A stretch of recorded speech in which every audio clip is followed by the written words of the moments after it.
मधेपुरा के सांसद दिनेश चंद्र यादव ने बुधवार को सर्किट हाउस में प्रेस वार्ता आयोजित कर NH 107 तथा 106 की सड़कों के जल्द निर्माण को लेकर जानकारी दी। उन्होंने कहा कि NH 107 को 2 भागों में विभक्त कर कार्य प्रारंभ किया गया है। सर्वांग लाइव के लिए सहरसा से गंगेश झा के साथ पटना से धीरज सिंह की रिपोर्ट। इसको लेकर के कल बहुत बड़ा जन आंदोलन किया गया था, इसके बारे में आप क्या कहना चाहेंगे? कब तक इसका निर्माण हो जाएगा? आम जनता को अधिकार है आंदोलन करने का और सभी पॉलिटिकल पार्टी को भी अधिकार है कि किसी समस्या को लेकर हम आंदोलन करें। और कितना बड़ा आंदोलन हुआ सो यहीं का शहर का भी लोग उसको देखा।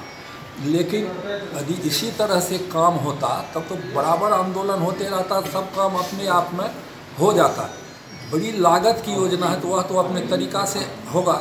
या जो लोग सोचेंगे कि अब शुरू होने वाला है तो हम अपना भी नाम हम दर्ज करा दें, तो उनकी खुशी और उनकी मर्जी। लेकिन जनता जगती है, किसी समस्या को लेकर आंदोलन करती है तो हम भी उसको धन्यवाद देते हैं, देना भी चाहिए कि यह बात ऊपर तक भी जाती है, कोई आंदोलन होता है तो इसीलिए उस पर तो हमको कुछ नहीं कहना है कि कितना बड़ा आंदोलन हुआ नहीं हुआ। लेकिन हमको जो करना है अपने स्तर से, आंदोलन हो कि नहीं हो उसको तो हम करेंगे ही करेंगे, नहीं करने का तो कोई सवाल ही नहीं। फिर इसका निर्माण के लिए क्या क्या ये किया गया? DPR तैयार किया गया, कब से इसका निर्माण शुरू होगा? नहीं, NH 107 का तो DPR तैयार नहीं हो रहा है, बल्कि सब कुछ होके उसकी स्वीकृति हुई, जो उसमें 1500 करोड़ रुपया खर्च होगा उसकी भी व्यवस्था हो गई। और उसमें जो कॉन्ट्रैक्टर आगे NHAI के द्वारा होना है, उन्होंने जो निविदा निकाला तो 2 ग्रुप में यह बांटा गया। 180 किलोमीटर का सड़क है तो 90 किलोमीटर करके। तो हम लोग का जो सहरसा वाला पार्ट है महेशकोट से, यह गेनन कंपनी को हुआ है।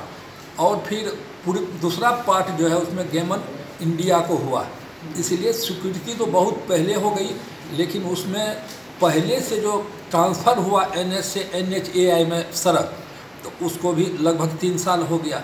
तो सड़क को मोटरेबल करने के लिए तो पहले भी व्यवस्था की जानी चाहिए, वह नहीं हुआ। और जब हम आए हैं तो उसकी भी व्यवस्था कराए और उससे तुरंत मोटरेबल करने के लिए काम शुरू हुआ। और फिर जो सबसे पहले शुरू करेगा वह सहरसा से जो इसका पार्ट पड़ता है सवेला तक, वहाँ तक यह काम होगा। इसका मतलब यह नहीं कि दूसरे जगह नहीं होगा, सभी जगह मोटरेबल हो, आवागमन की सुविधा लोग को मिले, यातायात ठीक से चले, यह व्यवस्था की गई है। शहर के भी रोड टूटे पड़े हैं?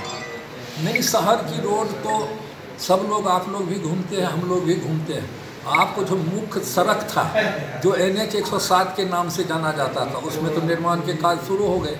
यदि नहीं आप लोग देख पाए हैं तो मेहरबानी करके एक चक्कर उस पर लगाइएगा। लेकिन बरसात का समय था, उसमें भी थोड़ा विलम्ब हुआ। सरकार तो चाहती है कि किसी संवेदक को काम मिलता है तो तुरंत उसको हो, तो यह काम शुरू हो गया। उसके अलावे जो सड़क है, जो नगर परिषद जिसका निर्माण कराती है, उसके अलावे कुछ सड़क को पथ निर्माण विभाग ने अधिग्रहित किया।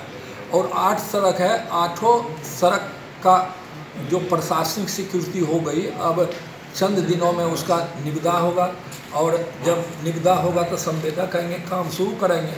लेकिन हम पहले कहे कि सभी लोग से आप लोग भी अपील करिए और हमारे अपील को भी उसको देखिए कि सभी लोग यदि सड़क के ज़मीन पर घर बनाए हुए हैं, बाउंड्री वाल दिए हुए हैं, तो मेहरबानी करके उनको हटा लेना चाहिए।